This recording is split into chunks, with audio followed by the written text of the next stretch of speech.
I'm not agree with the determination that advertiser is not guilty of false advertisement because when it involves a product with potential health risks, it raises ethical concerns.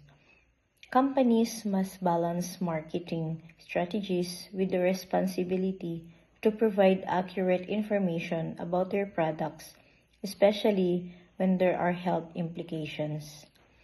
I do not think puffery should be legalized, especially when there is not legal basis on it. In the case of Johnson & Johnson, that's what I selected. Like any other company, the use of puffery should be carefully considered to ensure it does not cross the line into false advertising.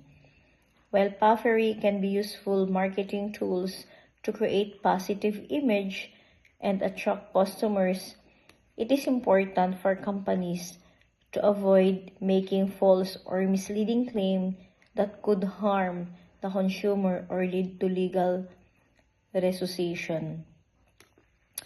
Lastly, I want to share with you also that the step I can make to avoid being deceived is being skeptical.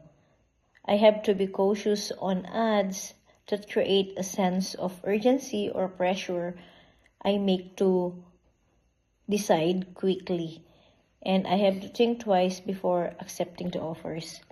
Being skeptical is to think well. I have to think many times, analyze the situation before I could accept the offer. Thank you.